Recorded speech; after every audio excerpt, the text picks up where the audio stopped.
The CBS Radio Mystery Theater presents...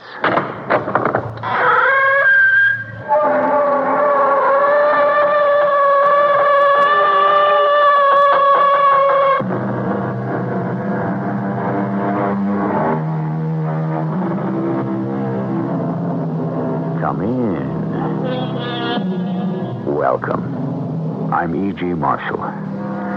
The famous French detective Eugène Valmont rarely, in his brilliant international career, came across such an equal as he meets in the story about to unfold. A war of nerves turns into a battle of wits, which I am happy to report to you from the front lines.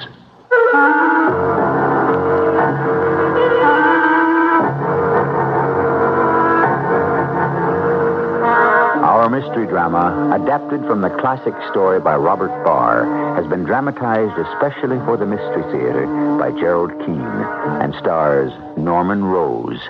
I'll be back shortly with Act One.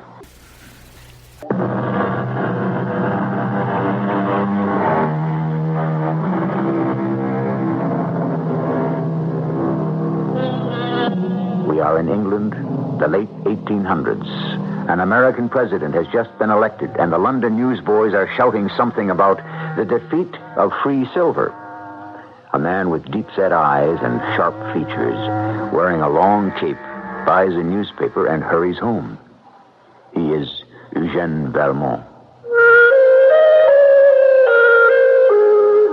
I simply could not find a cab in the fog, so I walked all the way to my flat. After dinner, I opened the paper and sat before the fire. The eloquent Mr. Bryan had been defeated in the election. I was sorry to read that. A man with such a gift of words. Come in, Jean-Pierre. What is it? Monsieur Valmont, Inspector Spencer Hale is here to see you. At this hour? Oh, show him in, then. Oui, monsieur. Glad to find you home, Valmont. Mind if I shut the door? Of course. It is only the barbaric Americans who leave all the doors in their houses open. But since you make a point of asking, Inspector, I presume you have something of a very confidential nature to discuss. I would say so. A totally unnecessary precaution. My man, Jean-Pierre, is also my assistant. When I decided to retire from the service, he asked to retire with me. Do sit by the fire, Inspector. I see you're reading the evening paper. I'm glad that man Bryan was defeated. These Americans, such strange people. Of course he was defeated. A millionaire running for the presidency in a democracy where the average voter is as poor as a French peasant. Now, what important matter has brought London's chief inspector to my poor apartment on such a night? Valmont, you're a clever man. So when I tell you the question which has brought me here tonight is the same on which the American election was fought, I know I need say no more. Free silver, Inspector. Yes, entirely too free. Tell me, dear friend, have they eluded you? Who? Why, the counterfeiters. I'll be. Valmont, that was just a lucky shot. Perhaps. Well, tell me how you guessed it. Very simple, mon ami. The question on which the American election was fought was the price of silver, which is so low it ruined William Jennings Bryan. Silver troubles America, ergo silver troubles Scotland Yard. It is not the theft of silver, but the price of silver, the very low price. Ergo, someone must be counterfeiting British coins and making a large profit. Valmont, you've hit it. I'll say that for you. Banged it right on the noggin. You see, there's a gang of expert counterfeiters who are putting out real silver money and making a clear shilling on every half-crown. I gather you do not know who the counterfeiters are. No, but we know the man who's shoving the stuff. So you go from A to B and find out. So far, no luck. Which is why I've come to see you tonight. To see if you would do one of your French tricks for us on the quiet. What French tricks, Monsieur Hale? Oh, no offense intended. No, I need someone to go through a man's house without a search warrant, spot the evidence, let me know, And then we'll rush the place before he's had time to hide the goods. I see. Who is this man, and where does he live? Well, his name is Ralph Summertrees, and he lives in a very posh 4-story in Park Lane. And why do you suspect him? Park Lane is an expensive district to live in. Now, this Summertrees has no ostensible business.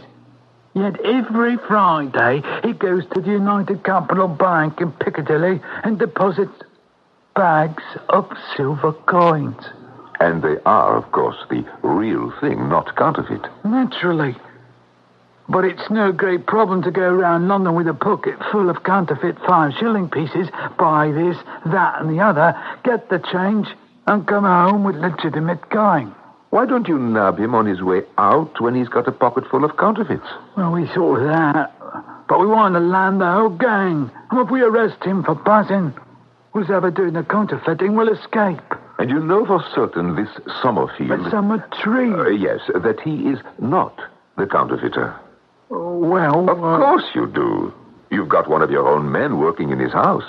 Unfortunately, your man has not come up with any evidence. But you've hit it again, Valmont.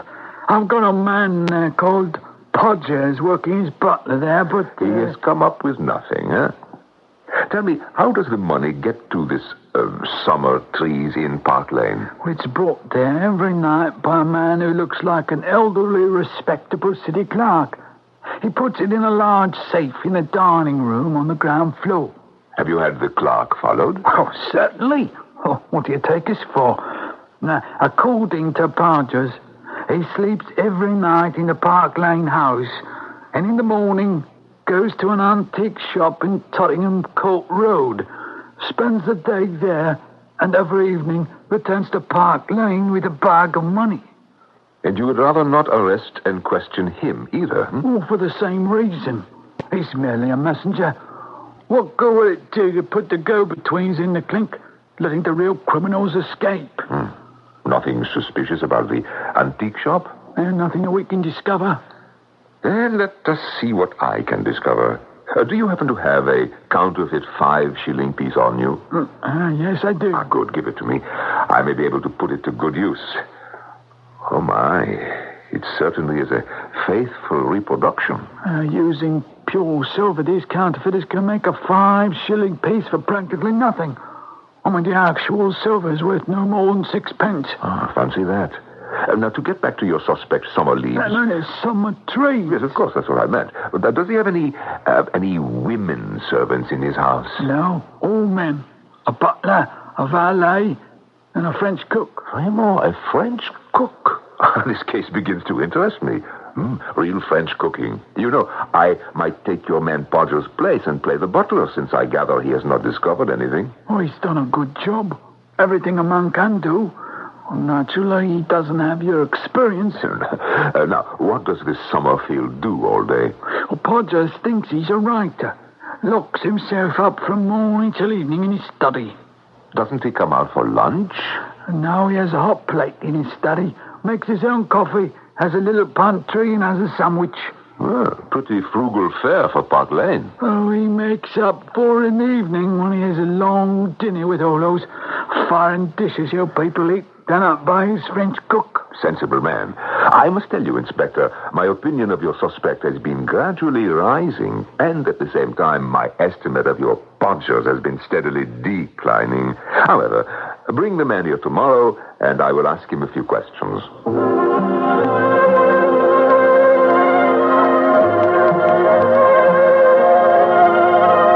Monsieur Valmont, this is Sergeant Podgers. How do you do, sir? Podgers, has this man Summertrees ever stopped you from entering any of his rooms in Park Lane? No, sir. He's been quite open with me, you might say. Last Friday, he went to the safe, took out the money, had me count every shilling, and sent me to the bank to deposit same. To deposit same, What do you think of that, Valmont? Well, frankly, I think he has seen through Podgers' disguise, and being very sure of the scheme, is amused by the masquerade. Now then, Podgers, about this aged clerk. He arrives every day with the money at what time? At prompt 6, sir. Does he ring or let himself in with a latchkey? With a latchkey. How does he carry the money? In a locked leather satchel, sir. And you have seen him go directly to the dining room, unlock the safe, and put in the money? Yes, sir. So, it is the aged clerk who unlocks the leather money bag. Yes, sir. Let me see. That is 3 keys used within as many minutes. Did you ever see Mr. Summertrees with this bunch of keys? For instance, the time he opened the safe and you counted the money and took it to the bank, what key did he use? I don't remember, sir. Once the money is in and the safe locked up, what does the clerk do? Goes to his room, sir. Where is it? On the 3rd floor. Where do you sleep, Podgers? On the 4th floor. With the rest of the servants. And Mr. Summertrees? On the 2nd floor, adjoining his study, sir. The house consists of 4 stories and a basement, and you have gone through it all. Yes, sir. And you can let me in so that I can make an examination? Oh, yes, sir. Thursdays is the help's day off, and Mr. Summertrees is always locked in his room, sir. I never disturb him. Podgers, you are a sharp, alert, observant man. Thank you, sir. What happens that strikes you as unusual? I can't rightly say, sir. Call to mind some of the other households in which you have been an undercover man. Is there any way in which Mr. Summertrees' establishment differs from them? Well, sir, he does stick to his room, writing pretty close. Anything else, no matter how trivial? He seems fond of reading, too. Leastways, he's fond of newspapers. He takes all the morning and evening papers. And what is done with them after he has read them? Well, they're sold to the ragman, sir, once a week. Or do they appear to have been read carefully? Anything cut out of them? Not that I could see, sir. I can't see what the man's reading habits have to do with anything. Oh, a great deal. Podgers, today is Wednesday. Tomorrow morning, I would like you to bring here to my assistant, Jean-Pierre, whatever newspapers you have gathered this week to be sold. Oh, Valmont, what's all this mystery about the newspapers? Mystery? Au contraire, Inspector. I would say the entire case is perfectly plain. What's perfectly plain? Your suspect, Summertrees, is not a counterfeiter. Nor is he in any way connected with counterfeiters. What is he, then? Something far more interesting. And that is what I plan to find out. As the great Sherlock Holmes would say, hello, what have we here? Obviously, his French counterpart, Eugène Valmont, has an unusual analytical mind. I'll admit to you he's several steps ahead of me. Where those steps lead, I hope we shall discover when I return shortly with Act 2.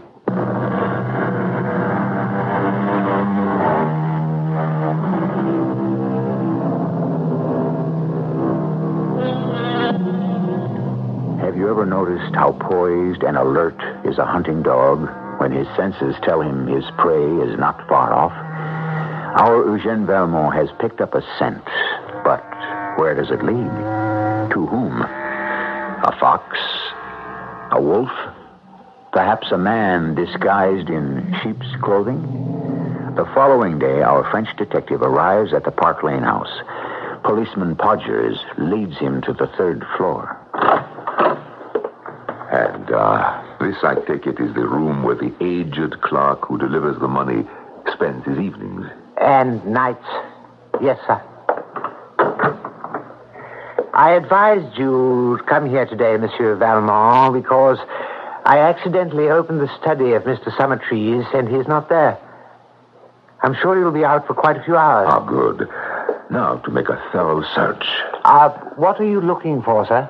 An escape hatch. You tell me that this clerk arrives with the money, puts it in the safe, goes up to this room, remains here all evening, all night, and leaves in the morning. Quite right, sir. Oh, don't you find it peculiar he should arrive at 6 and go to bed hungry? No dinner? Oh, I never thought of that, sir. Yeah. And you never told me what he looked like either. The clerk, sir? Quite old. Grey hair, grey beard. Yes, and your master Summertrees. How would you describe him? Well, a younger man, quite clean-shaven. That's the closet door you're tapping on, sir. Yes, I know it is. And I shall go inside the closet and continue tapping. There must be a latch here somewhere. Huh. Why would anyone hang a pair of trousers on a hook back here? Now, suppose we give this hook a little twist. Good Lord, sir. The panel in the back of the closet is moving. So it is. Podgers, I want you to go down one flight into Mr. Summertree's study and wait there for me. Now, sir? The sooner, the better. Podgers? Podgers, are you there? Mr. Valmont, how did you get down here into Mr. Summerfield's closet? I walked down, Podgers. There are two closed closets, one directly above the other, and behind them a connecting secret stairs. You see why this would be useful, Podgers. Not entirely, sir. The aged messenger who has all the keys puts the money in the safe, then goes up to his room on the 3rd floor, into the closet, back down the secret stairs to the 2nd floor closet, removes his beard, changes clothes, and so forth, and becomes who he really is, Mr. Summertrees. He has an excellent dinner prepared by an excellent French cook, and the next morning he reverses the procedure, becomes the aged messenger, and goes off to this shop on Tottenham Court Road. Podgers, I fear you've been watching empty rooms on the 2nd and 3rd floors, and a suspect who wasn't in them for over 2 weeks. Well, I'll be... why would he do all that? There is a great deal of safety in a one-man operation. The following day, Friday, my assistant Jean-Pierre and I stood outside a certain antique shop in Tottenham Court Road, gazing at the bric-a-brac in the window. Nom de Dieu, Monsieur Valmont. Look at the trash people sell as antique. No worse, Jean-Pierre, than what people will buy. Did the rather stout Sergeant Podgers deliver a parcel of newspapers this morning? Yes, he brought them for you. Not for me, Jean-Pierre, for you. When we return home, I would like an analysis and a full report by tea time. Oui, monsieur. Now, shall we go inside the shop? What can I do for you, gentlemen? There is a small clock my friend and I saw in your window, standing on a big seashell and covered with little seashells. Tell me, how much is it? 7 and 6, sir. Shall I get it out so you can have a look at it? By all means. Get it out and wrap it up. We shall buy it. Jean-Pierre, do you happen to have any small change about you? I'm afraid I don't. Nothing smaller than a 5-pound note. Oh, well, then, here's a sovereign, my good man. 20 shillings. Do you mind the change being all in silver, sir? No, not in the least. Here we are, sir. I think you'll find that correct. Thank you. Intriguing place you have here, sir. May I inquire your name? Willoughby.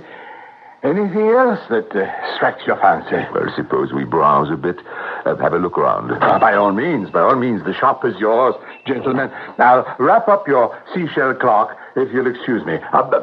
Take your time.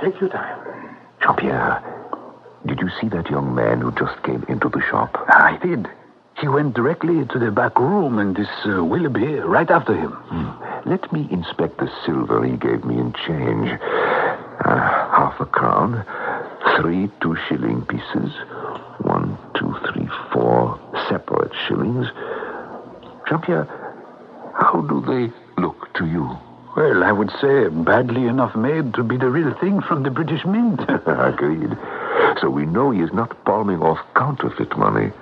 When he returns, we'll buy something small and give him the inspector's counterfeit 5-shilling piece and see how he reacts to that.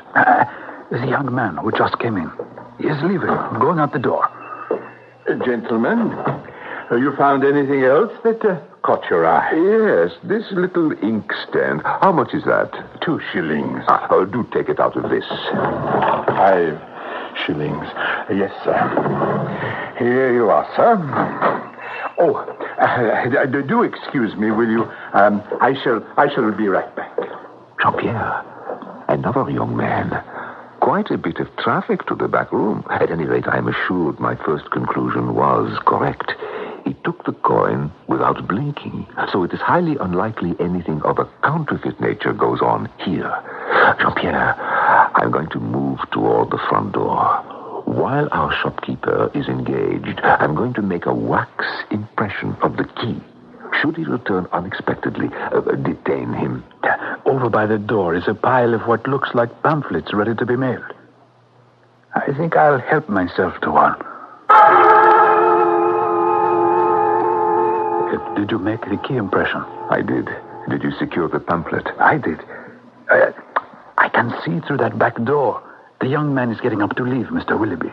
A good time for us to go also. You have the purchases.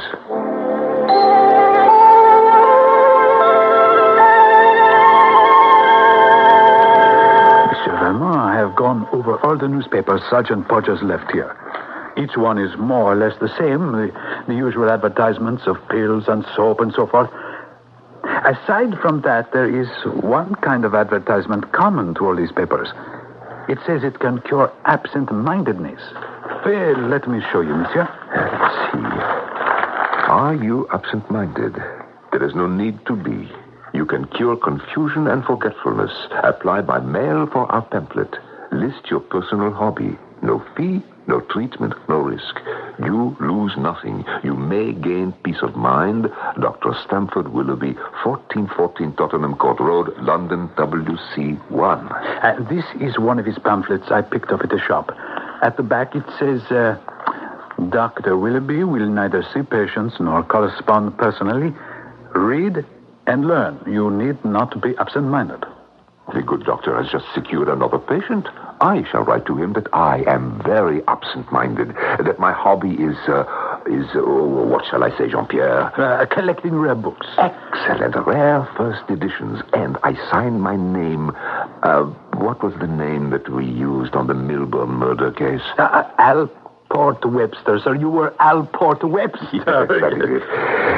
You still have the calling card with that name on it to slip onto my mailbox downstairs? I'll attend to it. There was something else I had on my mind to report to you. What would it be? The key. Did you give me the key? That's it, of course. Here it is. I finished an hour ago from your wax impression. Now, let me see. Alport Webster, card on mailbox, letter to Willoughby, key to shop, or what have I forgotten? The rum in the tea. I forgot that. You know, Jean, it occurs to me we are both getting a bit forgetful. Perhaps Dr. Willoughby will teach us more than we hoped for.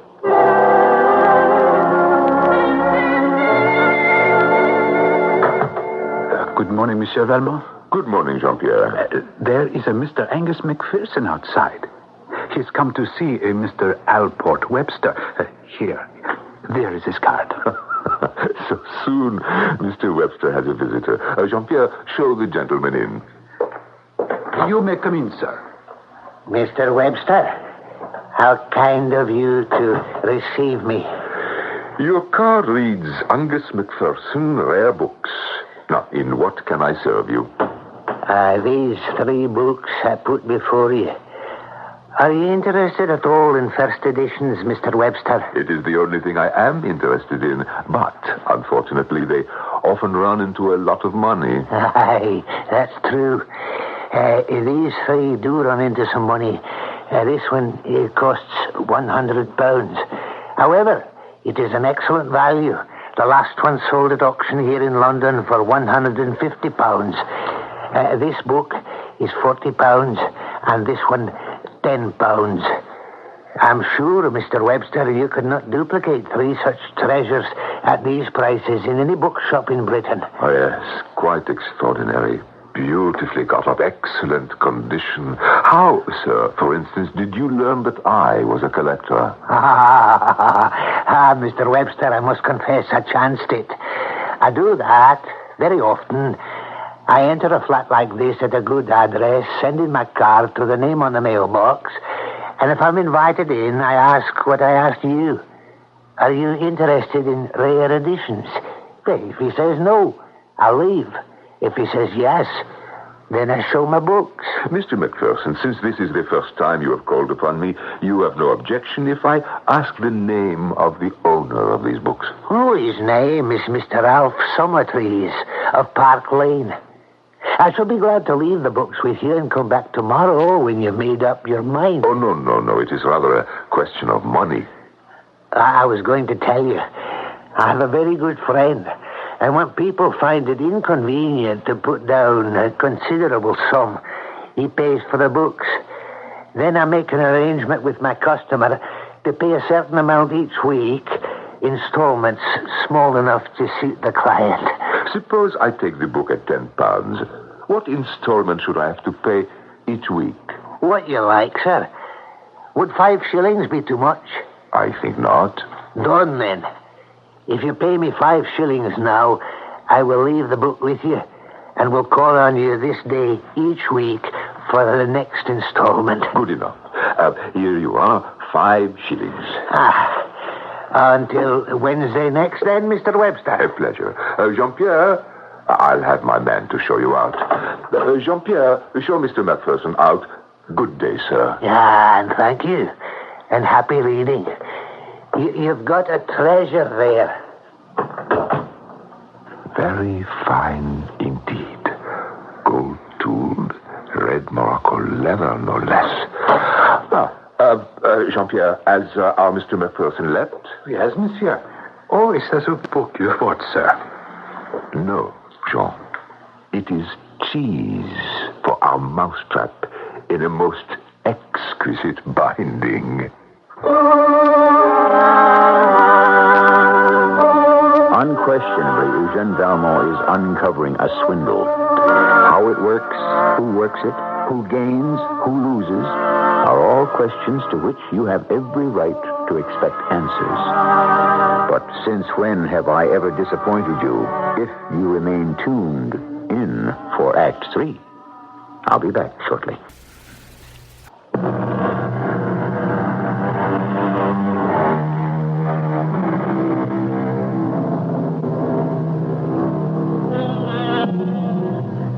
Some people live by bending the golden rule. Others would melt it down if they could. Chicanery has been going on for centuries. Even Samuel Johnson warned, saying, if a man really believes there's no difference between virtue and vice, why, sir, when he leaves my house, I count my spoons.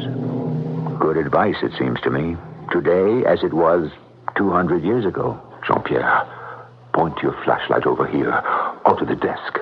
I want to go through it. Nice little antique shop, this. So innocent with its seashell clocks, it's hard to believe Dr. Willoughby could be up to anything underhanded. Dr. Willoughby, alias the aged messenger clerk, alias Ralph Summerfleas. Trees, sir. Alias goodness knows how many other people. No, this is not an innocent store by far. Will you look at this collection of calling cards? Angus McPherson, rare coins. Angus McPherson, jewels for the connoisseur. Fine furniture. Cards for other accomplices as well. Mr. Rogers, Mr. Till, and these sheets. Mr. Till's list, Mr. Carmody's list, Mr. McPherson's list. There I am, Allport Webster, owing £10 weekly payments, 5 shillings. Except for the calling cards, these sheets are no evidence of wrongdoing, however. Merely a record. Names of clients. Jean-Pierre, I am disappointed. A legitimate record of collections. Too bad. Well, I'll have a look at one of those ledgers on the shelf overhead. Now, this may be something. This is friend McPherson's account going back several years. 1896, 5, 4, 1893.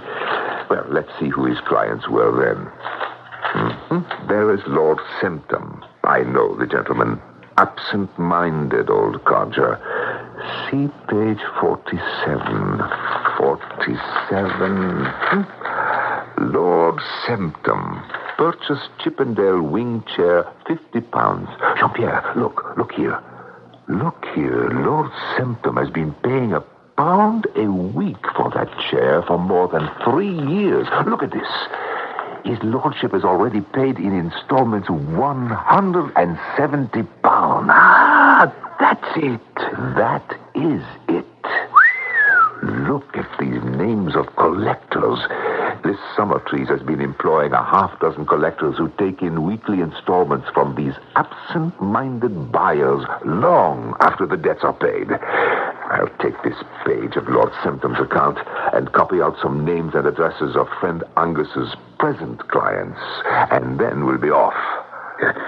Costly business, buying on the installment plan. Yes, especially if you're absent-minded.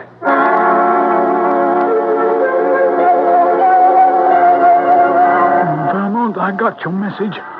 Why are we meeting here in Trafalgar Square? If one has secrets to divulge, the most public place is the most private. That's what we were taught in the Paris Sûreté. Well, so what is it? You say you already have evidence against the man. Evidence absolute and complete. Well, then who are the counterfeiters? My dear Hale, I have told you since the beginning that Summertrees was neither a counterfeiter nor a confederate. But I believe I have evidence sufficient to convict him of quite another offense, which is probably unique in the annals of crime. Inspector, I would like you to come by to my flat next Wednesday at about 5:45, prepared to make an arrest.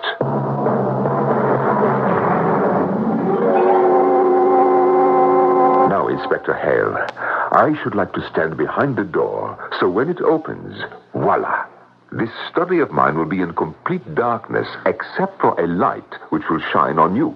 Oh, bit like theater, what? So, when the young Macpherson fellow enters, he will immediately see you towering there, full height in your official uniform. A frightening sight to behold. Oh, thank you. You see, Hale, I am anxious to study Macpherson's face when he realizes he has walked in to confront a policeman. Oh, what time is it? 1 more minute and our friend will be here to collect his 5 shillings for the book I purchased. Mr. Angus Macpherson. Show him in, Jean-Pierre. Hale, stand quite still in that light. Excellent. Oh, I beg your pardon. I had expected to meet Mr. Webster. Come in, Macpherson. Oh, there you are, Mr. Webster. I didn't see you at first. Sit down, Macpherson. You have called on Lord Semptom this week. Aye, sir. And collected £1 from him? Yes, sir. 3 years ago in October, you sold Lord Semptom a Chippendale wing chair for £50. Quite right, sir. When you were here last week, you gave me Ralph Summertrees as the name of the gentleman who owns the books living in Park Lane. You knew at the time this man was your employer. You also knew that this Summertrees of Park Lane was identical with Dr. Willoughby of Tottenham Court Road. I don't exactly see what you're driving at, sir. It's quite usual for a man to carry on a business under an assumed name. There's nothing illegal about that. We will come to the illegality in a moment. You and Rogers and Tyrrell and 3 others are confederates of this Dr. Willoughby. We are in his employ. But no more confederates than clerks usually are. I think, Macpherson, I have said enough to show you that the game is what you English call up. You are now in the presence of Mr. Spencer Hale of Scotland Yard, who is waiting to hear your confession. Confession? Confederates? I must say, you use extraordinary terms. What have you to say in your defense? Where nothing criminal has been alleged, I see no necessity for defense. If you will be good enough to let me know of what you complain, I shall endeavor to make the point clear to you. I show you this ledger sheet. Have you ever seen it before? Oh, yes. It's been taken from our file. It's what I call my visiting list. Oh, come, Macpherson, why continue this charade? We all know about it. You never heard of Dr. Willoughby, I suppose. Oh, yes. He's the author of a silly pamphlet on absent-mindedness. You are right. Have you ever met this learned doctor? Oh, yes. Dr. Willoughby is the pen name of Mr. Summertrees. Really? Well, we are extracting your confession bit by bit. Macpherson, I think it would be far better if you were honest with us. If you tell me what the charge is, I will then know what to say. We charge you, sir, with obtaining money under false pretenses, a crime that has landed the biggest financiers in jail. No, Valmont, we mustn't threaten, you know. Take, for instance, Lord Semptom. You sold him a chair for £50 on the installment plan. He was to pay £1 a week, and in less than a year, his debt was liquidated. But he is an absent-minded man, as are all your clients. So you kept on collecting and collecting for more than 3 years. Now, do you understand the charge? What you tell me is really a clever little scheme. The absent-minded league, one might call them. Most ingenious. I quite see how you could make such a mistake. You have jumped to the conclusion that we sold nothing to Lord Septum except a Chippendale chair 3 years ago. However, his lordship is a frequent customer of ours and has had many things from us at one time or another. We keep a sort of running contract with him by which he pays us £1 a week.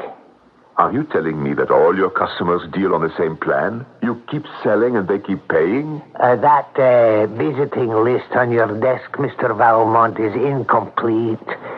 To understand it, you must refer to our business encyclopedias. Take Lord Septum. His account is the number 102. Turn to that page of the encyclopedia of 1893. And you will see a list of all the items his lordship has purchased. If you will allow me to use your telephone for a moment, I will ask Mr. Summertrees to bring you the encyclopedia for 1893, and in 15 minutes, you will be satisfied that everything is legitimate. May I use your phone? Well, just a moment. I'll do the telephoning. What's his number? Hyde Park 140. Hello, Central.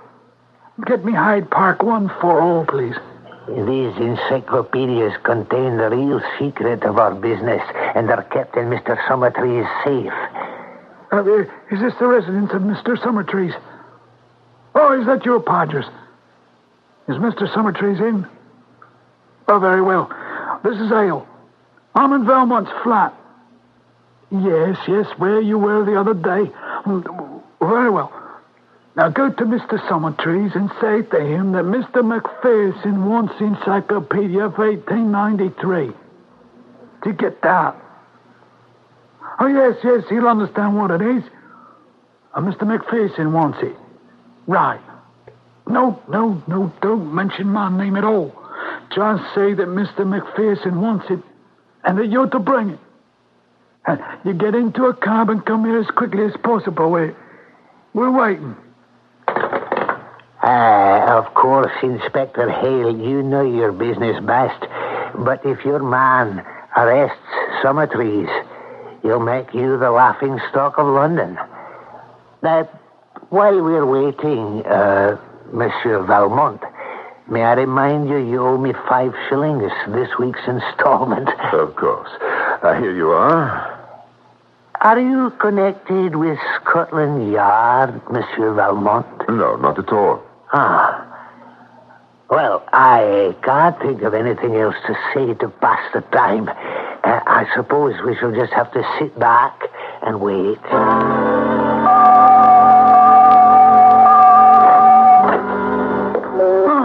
Podgers, give me the book. Let's see. The Encyclopedia of Sport, 1893. What sort of joke is this, McPherson? Oh, no. I might have known this had happened. If you'd allowed me to telephone, I should have made it perfectly clear to Mr. Summertrees what we wanted. There's an increasing demand for out-of-date books on sport, and he thought this is what I meant. There's nothing for it but to send your man back to Park Lane and tell Mr. Summertrees we wanted the locked volume of accounts of 1893.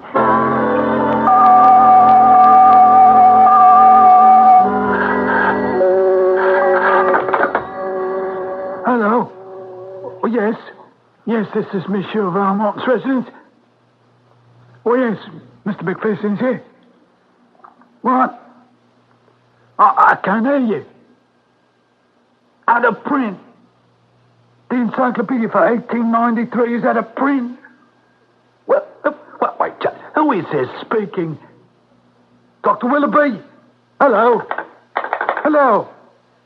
Oh, he's rung off. Here, stop him. Stop it, person. What?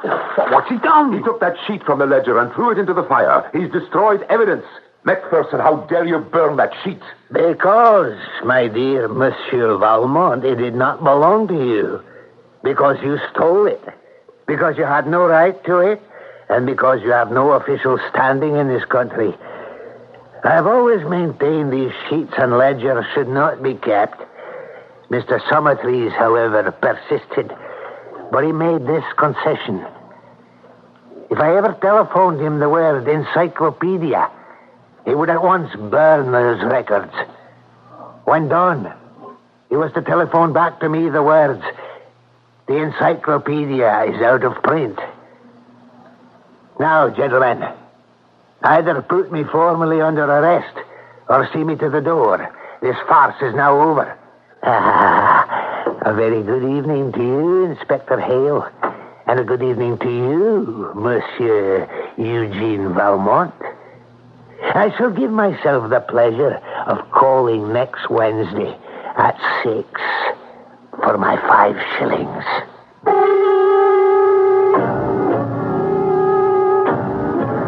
Believe it or not, the inspector from Scotland Yard and the retired detective from the French Sûreté are still friends.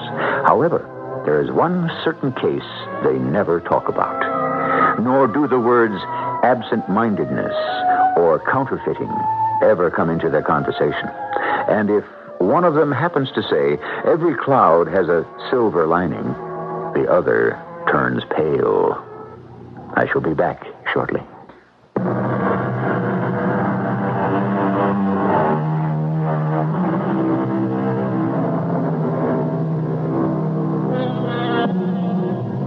In the world of the wicked, a certain kind of swindle is regarded as a very great act, the one that's foolproof.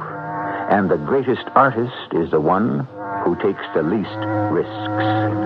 I dare say among the hundreds of tales of rogues and knaves I brought you on the Mystery Theater, this is the first in which flim-flam flourishes. I hope it is the last. Our cast included Norman Rose, Robert Dryden, and Lloyd Battista. The entire production was under the direction of Hyman Brown. This is E.G. Marshall inviting you to return to our Mystery Theater for another adventure in the macabre. Until next time, pleasant dreams.